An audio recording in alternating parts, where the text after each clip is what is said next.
నటుడుగా రాణించాలంటే మనకి అదృష్టం ఉండాలి, అవకాశం కూడా మనకు రావాల్సి ఉంటుంది. బ్రహ్మానందం, కోట శ్రీనివాసరావు, అలాగే కొంతమంది ప్రముఖులు అందరూ కూడా ఏంటంటే వీళ్ళంతా కూడా స్టేజీ నాటకాలు వేసి సినిమాలోకి వచ్చిన వాటి గొప్ప వాళ్ళే. స్టేజీ నాటకాలు వేసి సినిమాల్లోకి వచ్చి సినిమాలు రాణించగలిగారు వీళ్ళంతా కూడా. అంటే స్టేజీ నాటకాలు అనేది చాలా ఇంపార్టెంట్. ఫర్ ఎగ్జాంపుల్ తీసుకున్నాం, పరిషత్ నాటకాలు ఉంటాయి. పరిషత్ నాటకాలతో పాటు కొన్ని కళారవలి కానీ లేకపోతేనేమో నగారా వంటి సంస్థలు నిర్వహించేటువంటి నాటక పోటీలు కానీ ఇటువన్నీ కూడా ఏంటంటే ఇవి కళాకారులని ప్రతిభను గుర్తించేవిగా ఉంటాయి.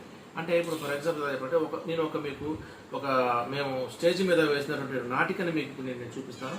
ఆ నాటిక ఏంటంటే చిన్నగారు, అంటే చెర్లకు సంబంధించినటువంటి మంచి కళాకారులు చిన్నగారు రచించినటువంటి ఇలా ఎందరో అనే ఒక మంచి నాటిక, స్టేజ్ నాటిక అండి అది. ఆ నాటిక మేమంతా కలిసి మేము స్టేజ్ మీద కళారావలి ఆ రోజు ప్రోగ్రాం జరిగినప్పుడు మరి సురేష్ ఆర్ట్స్ థియేటర్స్లో మేము ఈ యొక్క నాటిక ప్రదర్శించడం జరిగింది.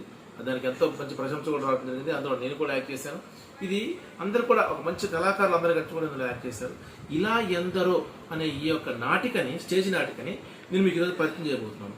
ఎలా జరిగింది, ఆ నాటిక ఎలా ఉంది, దాని అక్కడ ఎలా జరుగుతుందో, ఏం చెప్పుకోవాల్సిన పాత్రలు 4. ఈ 4 పాత్రల్లో అన్నయ్య పాత్ర, మరొకటి వచ్చేసరికి ఇంటి పక్కన బాబాయ్ పాత్ర, ఇంకొకటి వచ్చేసరికి పిచ్చివాడి క్యారెక్టర్, ఒకటి కూతురు క్యారెక్టర్. ఈ 4 క్యారెక్టర్స్ కూడా అక్కడ జీవించడానికి ఆస్కారం. ఎలా అంటే ఇప్పుడు ఈ కథలో నడుస్తున్నప్పుడు 3 కథాంశం నడుస్తూ ఉంటుంది. అన్నా చెల్లెల కథాంశం నడుస్తూ ఉంటుంది. అన్నా చెల్లెల కథాంశంలో మధ్యలో ఇంటి పక్కన వచ్చి ఇట్లా జరుగుతుంది సో అని చెప్తూ ఉంటాడు.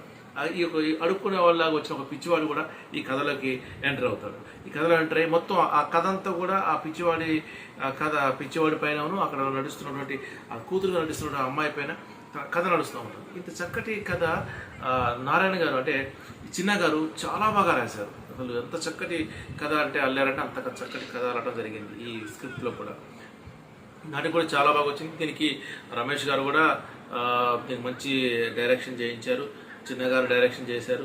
అలాగే వీరు కూడా అందరూ కూడా మంచిగా దీనికి సహకరించారు. సత్యనారాయణ గారు కూడా చక్కగా దీన్ని చేయడం జరిగింది.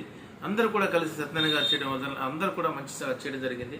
దీన్ని ఒక సక్సెస్ఫుల్ నాటికగా మేము ఆ రోజు ప్రదర్శించడం జరిగింది. అంటే నాటికల వల్ల కూడా మనకు ఒక విషయం చెప్పాలి. ఇక్కడ స్టేజీ నాటికలు వేరు, కెమెరా ముందు నటించడం వేరు. బాగా గుర్తుంచుకోండి, స్టేజీలో వేసే నాటిక వేరు, కెమెరా ముందు నటించడం వేరు. స్టేజీలో వేసే నాటికలు ఏంటంటే అక్కడి వరకు ఆ ఉన్న పాత్రలతో కొద్దిగా మరికే మనం స్టేజ్ మీద యాక్ట్ చేస్తుంది. అదే కెమెరా ముందు మాత్రం అలా కాదు, సీన్ టు సీన్ యాక్ట్ చేయాల్సి వస్తుంది. కాబట్టి కెమెరా ముందు యాక్ట్ చేయడమే చాలా కష్టంగా ఉంటుంది. స్టేజ్ మీద ఏదో ఒకటి మేనేజ్ చేసేసి నడిపించేసి ఆ టయాన్ని మనం ఓకే చేస్తాం. కానీ కెమెరా ముందు మాత్రం అలా కాదు, ఖచ్చితంగా సీన్ టు సీన్ అది వచ్చేంత వరకు కూడా మళ్ళీ చేయాల్సిన పరిస్థితి ఏర్పడుతుంది. కాబట్టి మీరందరూ కూడా నటించాలనుకున్నప్పుడు ఇలాంటి కొన్ని ఆదర్శవంతమైనటువంటి నాటికలను కూడా, అంటే మంచి వ్యక్తులు రాసినటువంటి నాటికలు కూడా, వాళ్ళు ప్రదర్శించిన నాటికల్ని మీరు తిలకిస్తూ ఉండాలి. అప్పుడప్పుడు స్టేజ్ వద్ద అదేదో చేస్తున్నారు కదా అనుకోకుండా, నాటిక అయిపోతుంది వేస్తున్నారు అనుకోకుండా వాటిని కూడా మీరు శ్రద్ధగా తిలకిస్తే అసలు ఏది కథాంశం ఉంది, ఎవరి క్యారెక్టర్ ఎలా చూస్తున్నారు అనేది కూడా మీరు కొంచెం ఆలోచించగలిగితే మీరు కూడా కొంత సక్సెస్ఫుల్గా నాటక రంగంలో మీరు ముందుకు ఎదిగే అవకాశం కనిపిస్తూ ఉంది. ఇలా స్టేజీల మీద నాటకాలు వేస్తూ ఎదిగిన ఎంతోమంది కళాకారులు మనం ఇప్పుడు మన సినీ రంగంలో ప్రముఖులను మనం చూస్తూ ఉన్నాం ఆల్రెడీ. ఎందుకంటే ఫర్ ఎగ్జాంపుల్ చెప్పొచ్చు, మనం తనికెళ్ళ భరణి స్టేజ్ ఆర్టిస్ట్గానే వచ్చి మంచి హీరోగా, మంచి ఒక తనకంటే ఒక ప్రత్యేకమైనటువంటి విలన్గా విభిన్న పాత్రల్లో తను యాక్ట్ చేసేలాగా తనకు మంచి పేరు ప్రఖ్యాతి తెచ్చుకున్నాడు. బాబు మోహన్ మంచి కమెడియన్గా, మంచి డాన్సర్గా మంచి గుర్తింపు తెచ్చుకున్నారు. అదేవిధంగా బ్రహ్మానందం, జయప్రకాష్ రెడ్డి, అదేవిధంగా ఇలా చాలామంది, ఒకళ్ళు కాదు అందరూ కూడా స్టేజీ నాటికల నుంచి పైకి వచ్చిన వారే. ప్రతి ఒక్కరు కూడా స్టేజీ నాటికల నుంచి పైకి వచ్చి వారు ఆ సినీ రంగంలో నిలదొక్కోగలిగారు.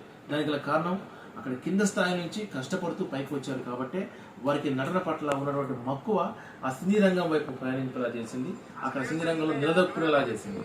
కాబట్టి ప్రతి ఒక్కరు కూడా నాటకాలు అనేవి స్కూల్ స్థాయి నుంచి, కాలేజ్ స్థాయి నుంచి, అలాగే రంగస్థలం స్థాయి నుంచి కూడా, అలాగే కొన్ని కళా సంస్థలైనటువంటి వాళ్ళు నిర్వహిస్తున్నటువంటి కార్యక్రమాల్లో కూడా నాటికలు ప్రదర్శించడం వల్ల కూడా మనకు కొంత అనుభవం అనేది సినీ రంగం వైపు అనుభవం కలుగుద్ది అని చెప్పేసి కూడా మనం చెప్పవచ్చు. కాబట్టి మీరందరూ కూడా వ్యూవర్స్ అందరూ కూడా ఏంటంటే మీరు ఖచ్చితంగా నాటక రంగం పట్ల ఎక్కువ ఆసక్తి చూపించినట్లయితే మీరు సినీ రంగానికి చేరువవడానికి ఆస్కారం ఉంది.